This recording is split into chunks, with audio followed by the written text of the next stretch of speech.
¿Ganamos o perdimos? ¿Colombia salió favorecida o no con la decisión emitida por la Corte Internacional de La Haya sobre el litigio internacional con Nicaragua por la disputa del territorio marítimo? Las conclusiones parecen no ser claras, pues aunque el organismo internacional dijo que en el fallo Colombia violó los derechos soberanos y jurisdiccionales de Nicaragua, para el representante de nuestro país, Carlos Gustavo Arrieta, la decisión es muy satisfactoria para el país, pues el tribunal ordenó que haya un cese de actividades de navegación en el territorio nicaragüense, especialmente de las actividades de pesca, que es lo más importante, y de investigación científica, si usted lo quiere ver de esa manera. Y es que precisamente uno de los puntos de mayor controversia es si los raizales pueden seguir pescando en los bancos que ahora están en territorio extranjero, como lo han venido haciendo por más de 200 años de manera ininterrumpida para garantizar su seguridad alimentaria. Arrieta dice que esta actividad está garantizada, que pueden seguir pescando. Lo cierto es que el pleito por el espacio marítimo continúa, porque este jueves la Corte solo se pronunció sobre la soberanía en el territorio y hay un segundo litigio que corresponde a la delimitación de la llamada plataforma continental extendida, por la que Nicaragua pide más territorio. Este asunto aún está pendiente de resolverse. Es el fallo emitido hoy solo un jalón de orejas, como dice Arrieta. ¿Qué pasará con el segundo litigio que enfrenta Colombia y Nicaragua? Ese es el tema de conversación esta noche en Zona Franca. Bienvenidos.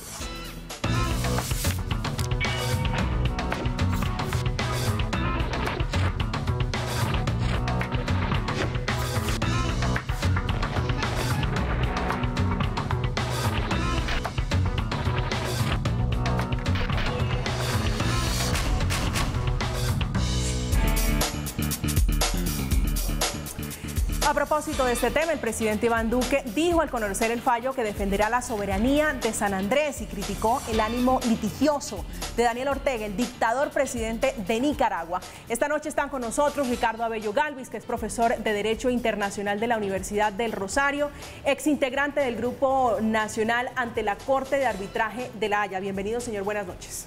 Buenas noches. Muchas gracias por la invitación. A usted muchísimas gracias. Wilfredo Roballo, que es profesor de Derecho Internacional de la Universidad Externado, con magíster en Derecho Internacional de la Universidad de Lobogne. ¿Se pronuncia así en Bélgica? Buenas noches, Camila. Se llama Louvain-la-Neuve. Louvain-la-Neuve, en Bélgica. Bienvenido, señor. Y también nos acompaña esta noche Alejandro Carranza, que es abogado magíster en Estrategia y Geopolítica. Bienvenido, doctor Carranza. Buenas noches. Buenas noches. Gracias por invitarme. Pues quiero comenzar con usted, doctor Abello, para preguntarle en términos prácticos, en blanco y negro, ¿Colombia ganó o perdió este litigio? Yo creo que la decisión de hoy era una decisión en la que no iba a ganar ninguno ni a perder ninguno. Es por el tipo mismo del proceso que se estaba adelantando hoy. Había unos puntos que iba claramente a ganar Nicaragua y había otros puntos que claramente los iba a ganar Colombia. Lo que ganó Nicaragua es que Colombia lleva 10 años diciendo que no puede cumplir el fallo, que su derecho interno no le permite, que tenemos todas las dificultades para cumplir el fallo. En consecuencia, pues en un proceso sobre incumplimiento, difícilmente la Corte iba a decir algo distinto a que Colombia incumplió. El lado positivo de lo que sucedió esta mañana es que Nicaragua estaba pidiendo indemnización pecuniaria, es decir, que se le pagara una plata por la pesca que no había podido realizar. Y había buscado siempre que se volviera a incluir el tema de que Colombia ha amenazado con el uso de la fuerza. Y estas dos peticiones fueron rechazadas por la Corte. Entonces, ¿en qué quedó? En que efectivamente la Corte condena a Colombia por incumplimiento con relación a dos temas muy puntuales. Uno, el de que no puede frenar, impedir o poner trabas a los buques de pesca que tienen permiso o que son nicaragüenses o que tienen permiso de Nicaragua y que no puede impedir así, y este es un punto que a mí en lo personal me parece complejo, así haya una pesca depredadora en ese momento. Entonces, la única autoridad que en zona económica exclusiva de Nicaragua tiene la capacidad de frenar ese tipo de pesca es la Armada nicaragüense.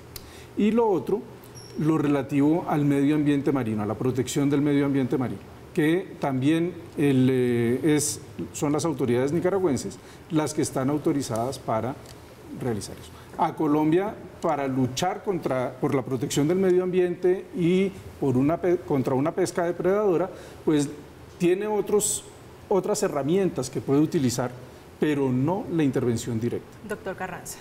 Pues a mí me parece una pérdida porque resulta que allá está la biosfera Seaflower, que es en el futuro uno de los bienes estratégicos de Colombia.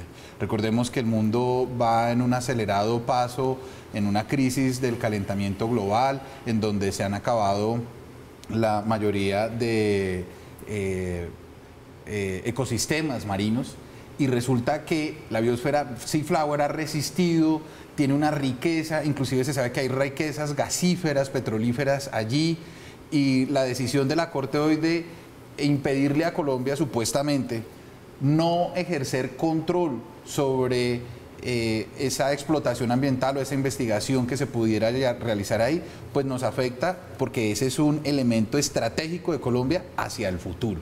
A mí me parece un fallo negativo, me parece que seguimos perdiendo. Esto se ve en el tiempo, cuando uno lo mira hacia atrás se da cuenta cómo paso a paso se vienen perdiendo y se vienen orquestando unas condiciones, unas tácticas para finalmente llegar cada vez hacia nuestro territorio insular, hacia San Andrés y afectarnos en todas nuestras riquezas. Entonces, digamos que pensar que hoy nos pudo pasar lo mejor de lo peor, pues no debe ser un aliciente. Creo que Colombia debe al fin dejar de mirarse el ombligo con el conflicto interno, levantar sus ojos, mirar el mundo de relaciones internacionales y unificar esa estrategia de defensa por proteger nuestro mar y nuestra biosfera y el derecho a nuestros raizales. ¿Usted lo ve así? ¿Nos pasó en esta oportunidad lo mejor de lo peor? Es decir, ¿nos pudo haber ido peor?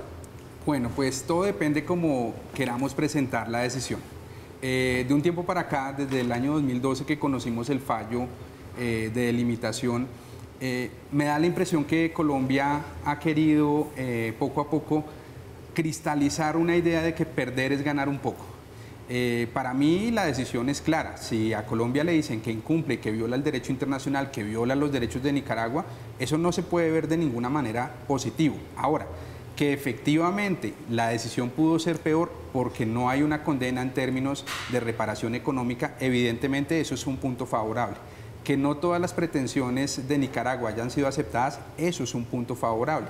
Pero de allí a decir y a transformar la decisión en que Colombia ha ganado y que definitivamente la, digamos, posición del Estado colombiano es la que se esperaba, pues yo creo que lo que se esperaba era precisamente que se declarara el incumplimiento y eso no puede ser positivo. Entonces, en ese sentido, si lo queremos presentar de esa manera, pues puede ser. Es decir, el vaso puede estar o medio vacío o medio lleno. Todo depende de la persona o el interlocutor que esté dando su opinión. Todo depende de cómo se vea, pero para ponerle un poquito de contexto, de historia a esto, hablando de la responsabilidad, porque esto no solamente han sido, como dijo el presidente Duque, 4 presidentes, 4 gobiernos defendiendo. Si la memoria no me falla, esto viene desde 1994. ¿En qué ha fallado Colombia? Si ha habido algún error, que por supuesto eso lo devela lo que está ocurriendo en este momento. ¿En qué se equivocó Colombia para llegar a este punto? Bueno, si uno hace un barrido de todo lo que el Estado colombiano ha hecho o no ha hecho, evidentemente uno puede encontrar algunas fallas. Algunos pueden decir que son errores, otros pueden decir que definitivamente son posiciones jurídicas específicamente. Yo creo que en la defensa sí puede existir particularmente un inconveniente y es seguir pensando en que el derecho nacional nos va a legitimar y nos va a permitir seguir alegando una serie de circunstancias a favor del Estado colombiano. Yo creo que principalmente el problema radica allí, que nosotros pensamos que el derecho internacional puede estar sometido al derecho constitucional y de cierta manera yo creo que la Corte Internacional de Justicia pudo ser mucho más dura y decirle al Estado colombiano, hombre, su derecho interno no vale. Sin embargo, si uno mira el detalle del fallo, efectivamente ahí puede encontrar. Es decir, ahí yo creo que hay una falla. Y la otra falla que se intentó superar, me parece a mí, en la defensa de este caso, era vincular los intereses y sobre todo los derechos de la población raizal. Sin duda ese es un gran acierto, pero lamentablemente la sentencia nos dice que esos derechos pues no se van a permitir ejercer como Colombia lo tenía previsto.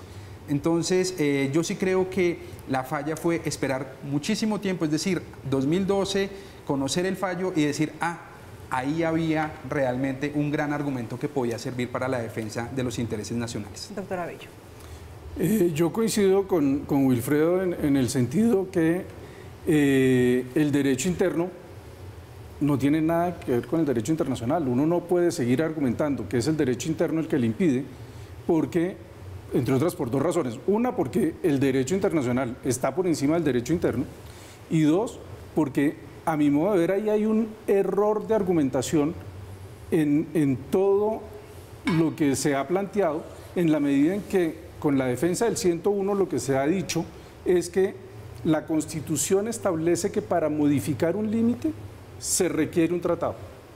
Y lo que pasa es que aquí la Corte Internacional de Justicia, no en el 2012, en el 2007, en las excepciones preliminares, dijo que el Tratado de Esguerra Bárcenas no era un tratado de delimitación marítima, sino que era un tratado, como lo indica el título, en materia territorial. En consecuencia, no existía una delimitación marítima y uno no puede modificar lo que no existe. En consecuencia, me parece que ahí además hay un argumento equivocado en la posición colombiana con relación a ese punto. Creo yo que lo otro con relación a los raizales, pues la decisión de la Corte es muy curiosa, porque dice que Colombia no logró probar que los raizales vayan a pescar a zona económica exclusiva de Nicaragua, entre otras porque son aguas profundas y la pesca en aguas profundas se dificulta. Y eso fue lo que dijo la Corte, dijo Colombia no lo logró probar, pero no estoy negando que ese derecho exista.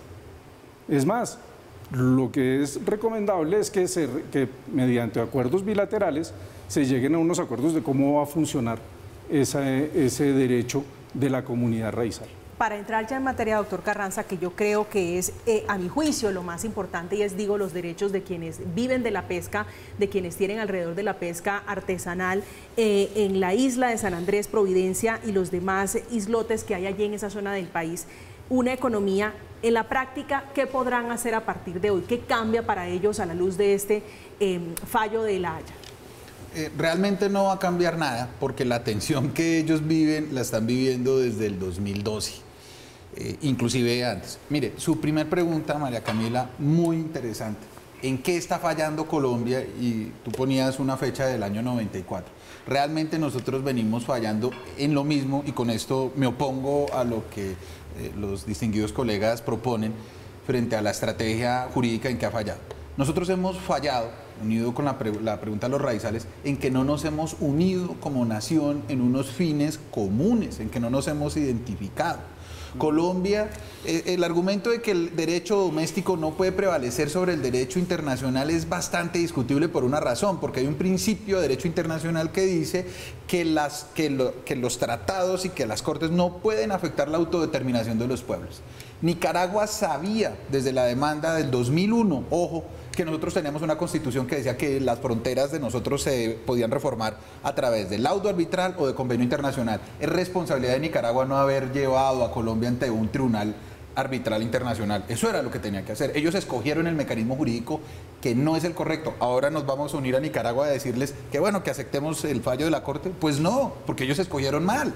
Y nuestro deber es proteger nuestra soberanía y nuestros límites y nuestra frontera y unirnos. Esa es la debilidad.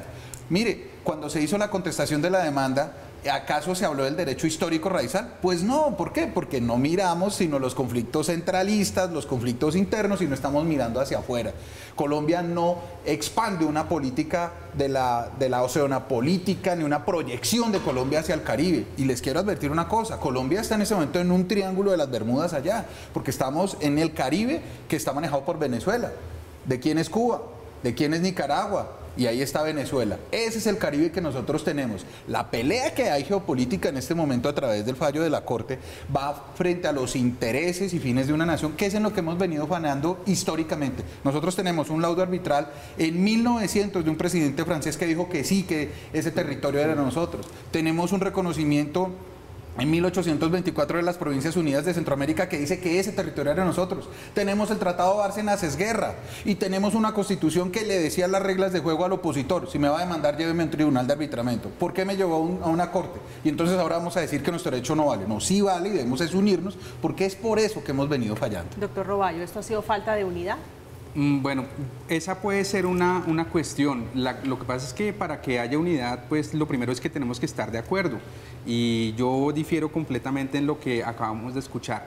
Lo cierto es que, bueno, que ellos escogieron mal. Bueno, y si hubiesen escogido bien y la decisión fuese similar o la misma, es decir, Colombia pierde un porcentaje particular de kilómetros cuadrados, ¿será que entonces el Congreso si hubiese aceptado, si es que tenía que eventualmente tramitar una ley aprobatoria, hacer un juicio de constitucionalidad, será que en su momento el presidente Santos iba a decir, este fallo sí lo vamos a cumplir? Porque aquí el problema es que empiezan a nacer unos nacionalismos exacerbados que ven que el problema es el derecho internacional y que nuestra Constitución lo estableció. Yo recuerdo alguna vez en una investigación revisar por qué el 101 quedó así, por qué el artículo 101 dice los límites solamente se pueden establecer a través de tratado o laudo. Y resulta que en la Asamblea Nacional Constituyente se discutió la posibilidad de incluir la expresión sentencia judicial y se excluyó esa posibilidad precisamente porque sabían que Nicaragua podía demandarnos en algún momento. Entonces la pregunta es, ¿habría algún tribunal arbitral que tuviese competencia para solventar esa controversia? Yo creería que no existe esa posibilidad realmente. Entonces, ya yendo al punto en particular de la unidad, pues es que la unidad debe ser para satisfacer y defender los intereses nacionales. Yo en eso estoy completamente de acuerdo. Lo que pasa es que no nos podemos unir para decirle mentiras a la nación. No nos podemos unir para decir, es que el fallo dijo esto cuando el fallo está diciendo algo distinto. Pero yo sí creo que es necesario sincerar el discurso y decir, bueno, vamos a buscar una solución a esto, y yo creo que la solución está en la negociación. Vamos a negociar con Nicaragua. ¿Usted ve viable, se lo pregunto, ve viable una negociación como lo dice este fallo entre Colombia y Nicaragua, con posiciones que ya la vamos a escuchar? Le quiero presentar la posición del presidente Iván Duque antes de decirle. La posición del presidente Iván Duque, que es: no voy a negociar. Todos los colombianos tenemos que estar unidos en esta causa, la defensa de la integridad nacional y de nuestros límites. No puede obedecer a banderas políticas o ideológicas. Además de eso, dice el presidente Duque que mientras sea presidente le quedan aproximadamente 4 meses largos. Dice, no va a entregar una sola porción de mar. ¿Usted ve viable una negociación Colombia-Nicaragua con una posición tan vertical como la del presidente Iván Duque y una dictadura como la efectivamente hay en Nicaragua con Daniel Ortega? Definitivamente, si lo miramos desde el punto de vista político, es muy difícil que se puedan sentar los dos estados a negociar. Yo lo que quiero hacer ver es que la salida para este problema está en la negociación. El incumplimiento y el llamado a no tener en cuenta lo que dice la Corte Internacional de Justicia y seguir amparados en el derecho nacional, creo que no es la vía. Ahora, ¿por qué no pensar en una negociación? Es que el tema es, yo solamente voy a negociar con los países amigos. Pues yo recuerdo que la Constitución dice que las naciones latinoamericanas se deben integrar. ¿Por qué no integrarnos con el país centroamericano? Porque es que los temas internos de Nicaragua no pueden ser un obstáculo para que se solucione una controversia entre las dos naciones. Doctora Bello, ¿improbable una negociación con Nicaragua para estos asuntos? Antes de contestar esa pregunta, quisiera hacer una referencia al tema del derecho interno y la importancia de la Constitución colombiana, que sin lugar a dudas la tiene para nosotros. Pero es que Nicaragua también tiene una Constitución, y Nicaragua incluye en su Constitución no solo el fallo del 2012, sino que desde antes también tenía incluido todo lo que tenía que ver con San Andrés, Providencia y Santa Catalina. Entonces, ¿cuál de las dos constituciones va a primar? Y ante ese conflicto, solamente el derecho internacional puede resolver ese diferendo. Con relación a su pregunta de la negociación, mire, a partir del 2012, 2013, hubo muchos acercamientos con Nicaragua, con Managua, que terminan en el 2018 como consecuencia de todo el resultado de las marchas y de la represión a quienes salieron a marchar. Dentro de esos acercamientos y dentro de esa se lograron cosas importantes. Por ejemplo, se acabó con el impuesto patriótico. Las empresas colombianas tenían que pagar un impuesto diferenciado para todos los productos que entraran a Nicaragua. Por eso muchos productos pasaban por Panamá. Pero gracias a esos acercamientos se acaba con el impuesto patriótico y pueden entrar. Pero digo, hoy con las circunstancias, con el escenario que tenemos. Con la coyuntura que hay del 2018 hasta hoy, la situación no es viable en una negociación.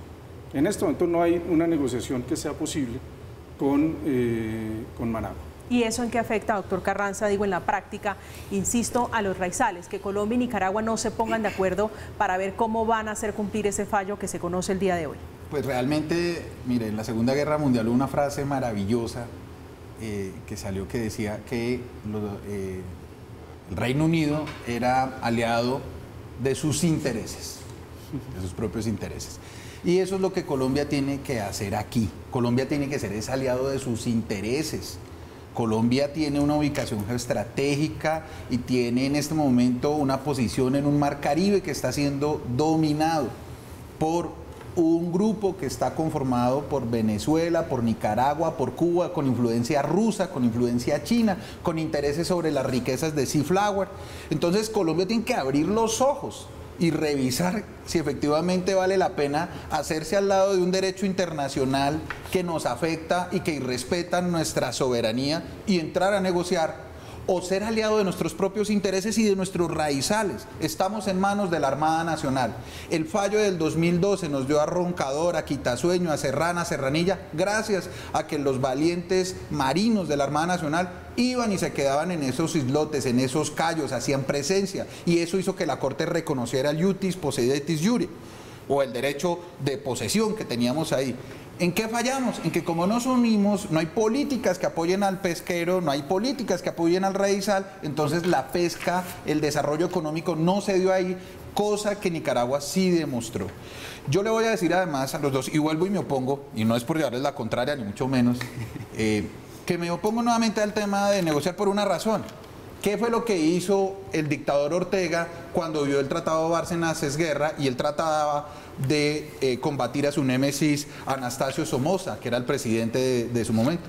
Pues él lo que hizo fue nada más y nada menos que llegar y decir que el Bárcenas-Esguerra que había hecho Anastasio Somoza no era válido y trató de anularlo desde el derecho interno nicaragüense. Luego nos demandó y pidió en el 2001 que ese tratado no fuera integrado, que no fuera respetado, y en el 2007 la Corte le dice, no señor, San Andrés y Provincia es colombiano, y ahí sí lo que explicaba el profesor, las aguas no fueron delimitadas. Y hoy en día vamos a negociar con el que precisamente decía que esos tratados internacionales, como el Bárcenas-Esguerra, no valían, atendiendo a que supuestamente Anastasio Somoza era una persona que no era legítima en la democracia nicaragüense. Pues la respuesta del presidente Duque me parece acertada. No hay que negociar con un dictador, y Colombia tiene que unirse, y debemos proteger a los raizales y debemos fortalecer la Armada Nacional. Doctor Roballo. Bueno, pues yo sí quisiera preguntarle, ¿usted qué entiende por negociar? Porque es que negociar no significa arrodillarse y ceder ante las pretensiones del otro Estado. Las negociaciones siempre implican ganar y perder, y hay concesiones. Nicaragua en cualquier negociación entraría ganando porque tiene dos fallos que favorecen su posición, pero eso no quiere decir que no vayan a tener que ceder si quieren salir de esta circunstancia. Entonces, todo depende de qué vamos a entender por negociar. Yo creo que una negociación siempre será viable. De hecho, las controversias internacionales ante las diferentes autoridades de solución de controversias internacionales pues tampoco son actos de enemistad, lo dice la Convención de Manila, entonces, la Declaración de Manila. Entonces yo sí creo que es perfectamente posible que podamos negociar. Ahora, ¿cómo cree usted, o cuál sería el punto de partida usted que creería puede entrar a hacer esta negociación? ¿Cómo se la imagina? Bueno, esa es una pregunta bastante difícil, ¿no? Porque yo pensaría que lo primero que va a proponer Nicaragua es cúmplanme lo que dicen las sentencias, y evidentemente eso no puede ser. O sea, porque efectivamente hay unos intereses que se deben defender. Pero los intereses que se deben defender también podrían ser vistos desde el punto de vista de Venezuela, de Nicaragua, perdón. Yo creo, como lo decía Ricardo, que ellos también tienen una constitución, ellos también tienen unos intereses y a la luz del derecho internacional, pues ambos tenemos los mismos derechos como Estado en esas zonas. Entonces, ¿por qué no partir de allí? ¿De qué dice el derecho internacional para llegar a una negociación? Sin necesidad, efectivamente, de renunciar a nuestros intereses. Doctor Avello. Bueno, yo creo que negociar en este momento es muy difícil, pero es que hay un tema que se nos olvida y es que en el imaginario colectivo colombiano es un enfrentamiento no con la República de Nicaragua, sino con Ortega y Rosario Murillo. Pero yo les recuerdo que quien nos demandó fue un gobierno conservador de Arnoldo Alemán. Y en eso Nicaragua siempre ha sido absolutamente coherente y sin importar si eran de izquierda, de derecha, amarillos, verdes, rojos, todos han estado unidos en relación al caso contra Colombia. ¿Qué hay en esta zona que ha denominado acá el doctor Carranza un triángulo? Ha quedado Colombia en un triángulo. ¿Qué hay de jugoso y de atractivo en esta zona para que podamos entender un poco la película, para que Colombia esté metida en un pleito internacional con Nicaragua de estas proporciones? No, yo en eso sí estoy totalmente de acuerdo con Alejandro, en que Colombia sí tiene que asumir una posición geopolíticamente, geoestratégicamente, tenemos una posición privilegiada en el Caribe y no la hemos aprovechado. El problema raizal no es un tema del 2012 para acá, es un tema histórico en que Colombia no ha estado presente en las islas como debería estarlo. Y en eso tiene que haber unas políticas claras y de defensa de la comunidad raizal y de los isleños. Y en eso nos hemos olvidado. Y nosotros deberíamos tener, además, con ese punto que tenemos ahí de San Andrés, Providencia y Santa Catalina, tenemos una presencia hacia Centroamérica muy importante que no hemos aprovechado. Miremos, es aterrador cuando uno se baja en El Salvador, en el aeropuerto, lo primero que uno ve es un cajero de, no voy a decir los nombres, pero de una entidad financiera colombiana y al lado un cajero de otra entidad financiera colombiana. Todas las empresas de comidas rápidas, todo está en El Salvador. Mire. Y en Nicaragua, a pesar del impuesto patriótico, hay prendas de vestir, todo lo que tiene que ver con textiles, todo lo que tiene que ver con bolsos, maletas y demás, y supongo que ya saben de qué empresa hablo, también están muy presentes en Nicaragua a pesar del impuesto patriótico durante tantos años. Doctor Alejandro. Mire, efectivamente yo le insisto y le respondo a su pregunta sobre qué entiendo yo por negociar. Resulta que es que para negociar usted tiene que tener unas condiciones con un par y tener unos intereses legítimos. Colombia tendría que entender entonces que es que Nicaragua tiene derecho realmente histórico al mar colombiano. Ese es un punto bastante neurálgico, entendiendo lo siguiente. Y vuelvo otra vez al tema de nuestra unión. Mire cómo el profesor hace una acertada alocución cuando habla de que Nicaragua durante 40 años sí ha tenido un trabajo metódico, incisivo para lograr los resultados que tiene. Colombia no puede reconocer los fallos como uno de los elementos para negociar. Para Colombia no existen los fallos, no deben existir los fallos. Y Colombia tiene una división porque, mire, no es por meterle política al tema, pero es que recordemos que Álvaro Uribe,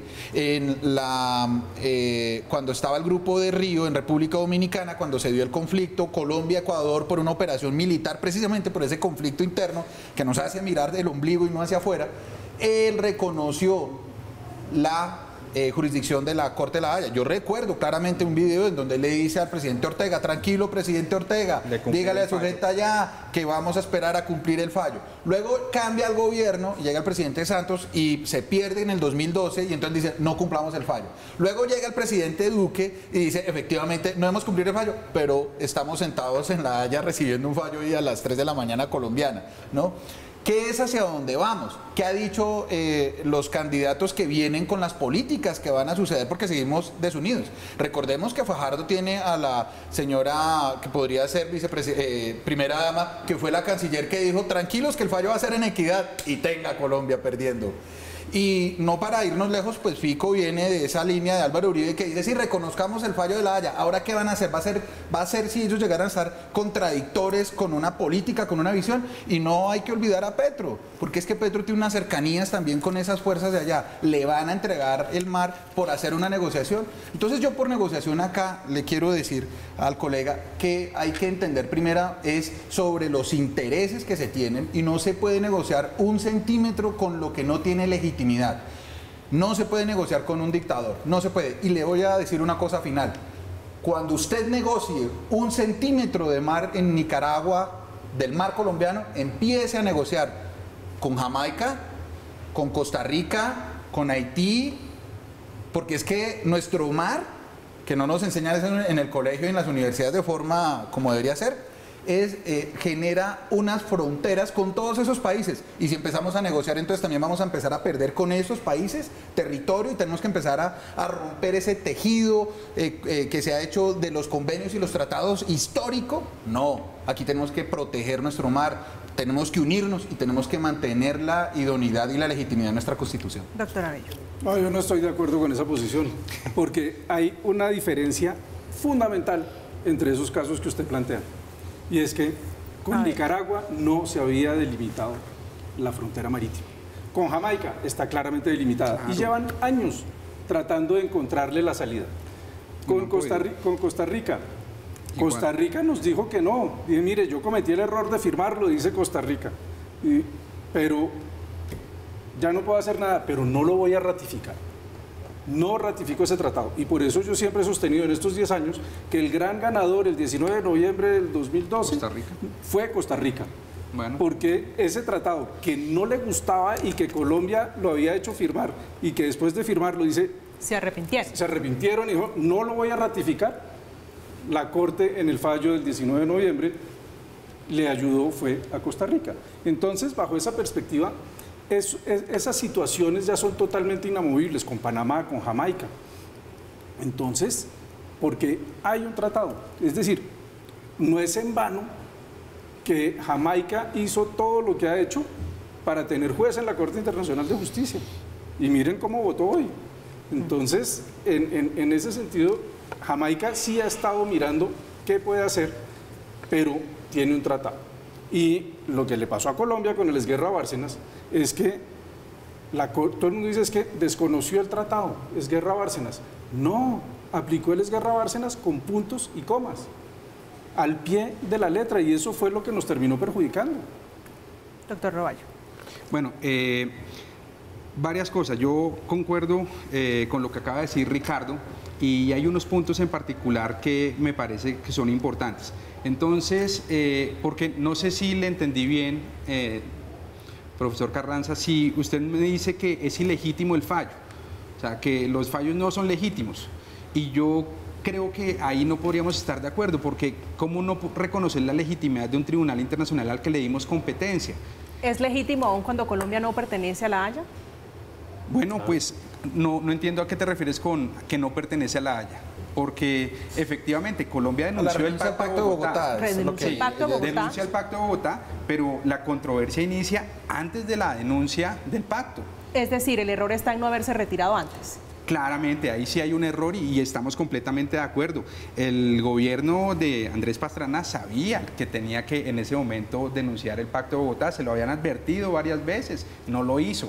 Pero la cuestión no es de enrostrarle la culpa a nadie, ya la situación existe, ya se consolidó y efectivamente se hubiera podido denunciar el pacto y ya no habría controversia, no habría fallo ni nada, no tendríamos ni el de 2012 ni el de 2022. Ahora la pregunta es, no porque no nos favorece, es ilegítimo. Yo creo que ese punto no es un punto discutible a la luz del derecho internacional, porque precisamente la misma Constitución de Colombia dice que todo aquello que no esté regulado por el derecho internacional sí le podemos aplicar el derecho nacional, y todo esto tiene regulación internacional. Entonces sí me parece que partir de la ilegitimidad es un punto muy neurálgico. Ahora, yo celebro, por ejemplo, que esta vez los agentes no hicieron ningún tipo de comentario de descrédito a la Corte Internacional de Justicia. El fallo es en derecho. O sea, el fallo no es un fallo político, el fallo es en derecho. Ahora, que no nos guste, que la interpretación podía ser de una u otra manera, eso es otra cosa.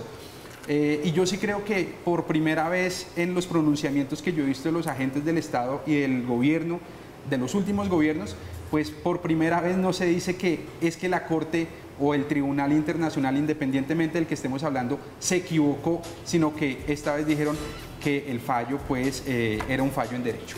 Estamos en Zona Franca hablando del fallo que se produce este jueves y que se dio como respuesta a un reclamo de Nicaragua, nuestro vecino, que acusó a Colombia de no respetar e incumplir el fallo emitido en el 2012, que decidió que aproximadamente entre 75.000 kilómetros cuadrados de espacio marítimo pasarían a ser parte de la zona económica de ese país, de Nicaragua. Ya regresamos, los estamos leyendo con la etiqueta numeral Zona Franca.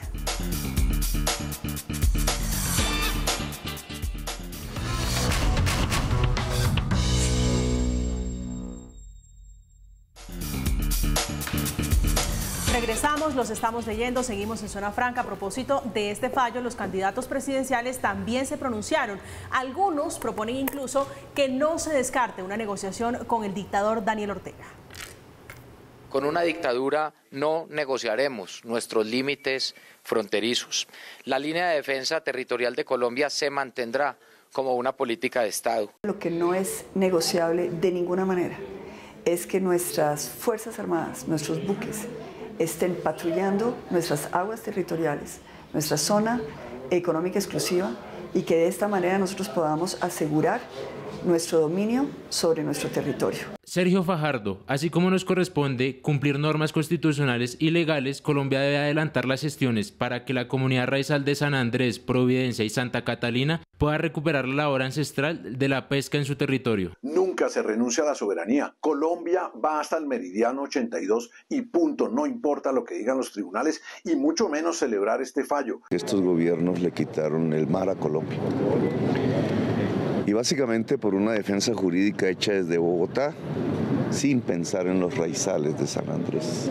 Y esa es la base del fracaso. Ni Colombia pudo recuperar nada de lo perdido en el 2012, pero tampoco Nicaragua pudo avanzar en su pretensión de quedarse con más territorio de nuestro país. Rodolfo Hernández. Se debería llegar a un acuerdo con Nicaragua si el fallo de La Haya sigue siendo negativo para la vida de los pescadores y de la comunidad raizal, porque se les debe facilitar la posibilidad para que no sean afectadas sus necesidades de trabajo y de sostenimiento. Posiciones diversas se encuentra allí usted, doctor Carranza, de más invitados, el doctor Abello y el doctor Roballo, de los candidatos a la presidencia de la República, que hablando de política, los representantes, los agentes de Colombia que estaban defendiendo los intereses de nuestro país, le pidieron a ese tribunal internacional que aplazara, que dilatara un poco y que esperara que pasaran las elecciones, porque esto pasa por la campaña a la presidencia. Doctor Carranza. Pues es muy importante precisamente ahora ver cuál es la visión de esos candidatos. Colombia históricamente ha sufrido porque la política se hace de espaldas al mar. Siempre los candidatos van a las regiones costeras, van a San Andrés y sus discursos son de espaldas al mar. Al poder central que todavía vivimos, a ese centralismo no le interesa la periferia, no le interesa el mar, nuestras riquezas. Nosotros estamos perdiendo nuestro mar territorial en el meridiano 82, muy parecido a como se perdió Panamá. Teníamos unas discusiones internas, una división de Estado, unas políticas centralistas, y los extranjeros o las fuerzas geopolíticas, los intereses geopolíticos se llevaron Panamá. En este momento pasa lo mismo. Tenemos discusiones internas, tenemos una patria boba disimulada, tenemos un conflicto interno y nos están arrebatando el mar porque seguimos sin esa unión nacional, sin nuestros propios intereses y ya sentados pensando en negociar algo cuando las posiciones deberían ser hacer una proyección de la oceanopolítica, de la posición estratégica de Colombia en todo el hemisferio desde el Caribe, fortalecer nuestra Armada Nacional, nuestra Fuerza Aérea, que tiene unos CAFIR que para poder llegar allá tiene que alimentarse en el aire, porque no tenemos base en San Andrés que logre hacerlo. O sea, hay cosas que tienen que cambiar, pero los políticos usted los ve dispersos y esa ha sido nuestra historia y nuestra tragedia. Usted menciona algo muy interesante y es hablando de cuando dice de espalda al mar, un poco de simbología allí en su frase, ¿se refiere a los candidatos o se refiere al presidente Iván Duque, que salió en una declaración con la cúpula militar de espaldas al mar? ¿Es a eso a lo que se refiere usted? Me refiero a los candidatos, porque el presidente Duque, que ha hecho algunas cosas buenas y muchísimas cosas malas en mi criterio, en esta oportunidad está haciendo lo que puede hacer y lo que le toca hacer para mantener a Colombia y mantener la soberanía colombiana.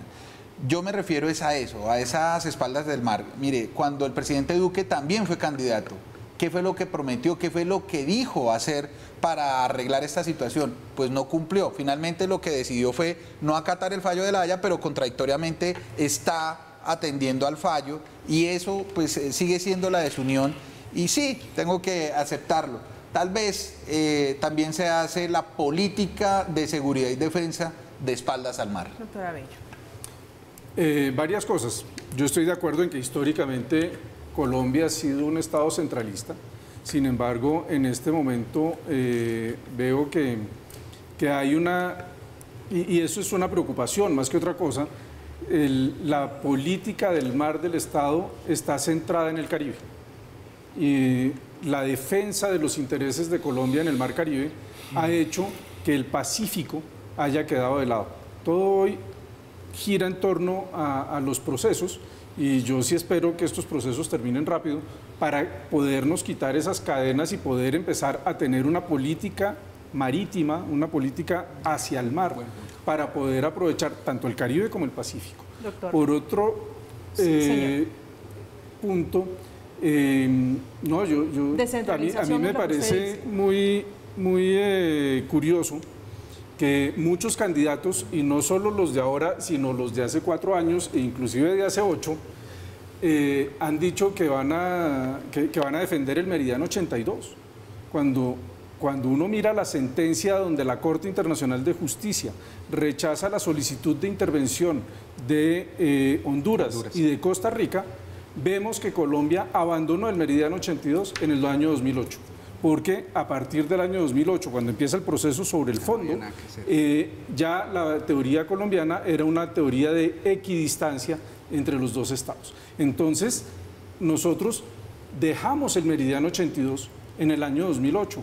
Entonces, insistir en que la frontera está en el Meridiano 82, pues no tiene ningún sentido, porque además el Tratado de Esguerra-Bárcenas no menciona el Meridiano 82, lo hace el Acta de Canje de 1930, pero sin determinar que sea una frontera marítima, y eso lo dijo la Corte en el 2007.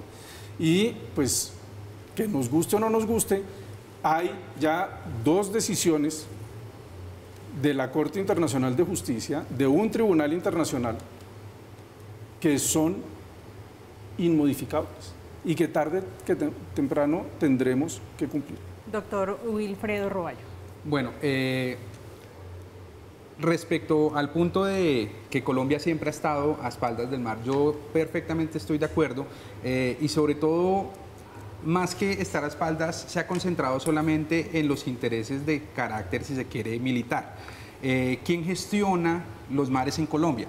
Miremos dónde están las competencias en el derecho administrativo colombiano de administración marítima y se van a dar cuenta que casi todo llega a temas de defensa. Y evidentemente económicamente se podrían explotar muchísimo mejor de lo que se hace. Así pues que definitivamente Colombia ha estado a espaldas del mar, aun cuando el territorio marítimo colombiano tiene una dimensión impresionante. Ahora, no solamente es un tema de actividades y recursos, los raizales se sienten y se seguirán sintiendo que ellos han estado olvidados con toda la razón. No se olviden cómo está en este momento la isla y cómo ha estado en los últimos años, en las últimas décadas, si se quiere. Es que los reclamos de ellos son completamente legítimos. No ha sido solamente este gobierno evidentemente después del problema del huracán Iota y la destrucción de Providencia, pudo haber tenido una mejor gestión. A mí me parece una cosa un poco inaceptable que el presidente Duque se haya ido a San Andrés a pronunciar el discurso y a entregar unas casas precisamente, o unas casas o algo, el día antes de conocer el fallo. como si eso sirviera de algo. Esto me recuerda cuando se hicieron las celebraciones del 20 de julio en San Andrés como acto de soberanía. ¿Y para qué? O sea, eso realmente, si usted va a hacer actos de soberanía un día y se va a olvidar el resto del año de las islas, pues no tiene mucho sentido. Entonces, definitivamente, si hay una línea histórica que ha sido permanente digamos, en nuestra república, es el olvido a las islas, a los isleños, evidentemente, y al mar en general. Entonces, estoy completamente de acuerdo con ese punto. Antes de que hablemos de la plataforma continental, que es la parte que queda pendiente de este asunto, que digo no está resuelto del todo entre Colombia y Nicaragua, quiero que hablemos de la llamada zona contigua. Porque este fallo hace referencia a ello, los raizales, digo, han tenido un poco de alivio hablando de este asunto. ¿A qué hace referencia o qué significa la zona contigua? Has dado en el centro de una discusión que tiene que ver con los intereses geopolíticos. Resulta que el mar tiene una estructura que extiende la soberanía de los estados y los derechos de los estados. Entonces, la primera parte es el mar territorial, que es 12 millas náuticas desde la plataforma territorial hacia el mar. Ahí hay 12 millas, entonces ese es el mar territorial. Después de ese viene otras 12 millas, que es la zona contigua, ¿sí? Se supone que dentro del mar territorial, la zona contigua, pues hay toda clase de actividades. Pero lo interesante de este punto es el monopolio que el Estado puede ejercer en la explotación de las riquezas que hay en el mar. ¿Y en dónde se da eso? Se da en la zona exclusiva económica, que es de 200 millas, después de esas primeras 24. Esto es como una especie, para ponerlo en términos coloquiales, de servidumbre, lo que llamamos acá la famosa servidumbre. ¿No pues, es así? ¿Vendría siendo algo así? Así es, así es. Digamos, usted puede, en esa zona exclusiva puede transitar, pero no puede explotar. Y hay un monopolio para el Estado, que es dueño de la zona exclusiva. Y aquí la discusión está en Seaflower, que es lo que me duele del fallo de hoy. Cuando le dicen a Colombia, oiga, Armada Nacional, por favor, no evite la investigación de los científicos nicaragüenses en Seaflower, lo que nos están diciendo es, ojo con evitar la explotación de los recursos y las riquezas que hay allí. Esa discusión de las riquezas que hay ahí, lo sabemos por los estudios que se han hecho, que a Rusia le ha interesado y ha venido a hacer estudios de las riquezas petrolíferas y gasíferas que hay ahí, que China tiene sus ojos posados en un canal que necesita precisamente de las aguas de esa zona, que Seaflower tiene una red de corales que ha resistido al calentamiento global y a la acidez del mar, y que allí pueden haber recursos inimaginables en salud, en el ecosistema. Entonces, la zona exclusiva es realmente la discusión de fondo en este punto. Doctora Sí. Bello, usted dice no se asemeja a una servidumbre, pero quiero ponérselo en términos prácticos. Cuando usted compra un pequeño lotecito y para pasar a su lote tiene que pedirle permiso al vecino, es decir, sin meterse en la casa, pero sí por un huequito, puede pasar para llegar a lo suyo. ¿No viene siendo así? No, porque aquí no hay que pedir permiso. Aquí hay libertad de navegación. Por eso, usted pasa, en ese sentido, pero no tiene permiso para entrar a la casa, a la cocina, pasa por el patio, más o menos. Usted puede pasar aquí por donde quiera. Y usted aquí, y es un punto que hoy realmente a mí me sorprendió, porque yo pensé que lo perdíamos completamente, que es el del decreto 1946 de Colombia, que fue modificado del 2013 y que fue modificado en el 2014, donde que la Corte le diga a Colombia que más allá, en la zona económica exclusiva nicaragüense, hay derechos de zona contigua colombiana y que por ahí puede realizar persecución en caliente, que puede realizar, tomar medidas sanitarias y fitosanitarias, temas de migración, tendido de cables en el mar, lucha contra el narcotráfico. Pero no puede pescar. Puede pescar. Es lo que le digo yo. Usted no pasa por la casa, pero no me toca. Usted pasa por la casa, pero no se me lleva nada. Pues depende, porque estamos hablando de que hay unos derechos que sí pueden. Es decir, pero de fondo viene siendo en la práctica, pues digo eso. Usted puede pasar por aquí, por supuesto, cómo no, pero hasta ahí. O sea, no se me lleva nada de la casita. Pero usted puede luchar contra el narcotráfico. ¿Qué es? Usted puede tener tendido de cables. Usted sabe lo que vale poner un cable para el internet en esa zona. No, yo creo que hay una serie de derechos y que yo pensé que iba a decir, como lo dijo con relación a la pesca y lo dijo con relación al medio ambiente, que a mí también me duele el tema del medio ambiente, ahí que la Armada Nacional no pueda intervenir cuando hay pesca depredadora, cuando hay una afectación al medio ambiente marino, pues me parece complejo, pero le da todo el resto cuando yo pensé que la Corte iba a decir hasta la frontera. De ahí para allá no se puede ejercer ningún derecho de zona contigua. Nos fue bien para lo que nos esperaba. En estos puntos ya estamos en perder, es ganar un poco. A propósito de este tema, el expresidente Álvaro Uribe Vélez también se pronunció y dijo que es mejor vivir décadas de tensiones diplomáticas con Nicaragua, con este vecino, que entregar 1 milímetro de mar. Ya regresamos.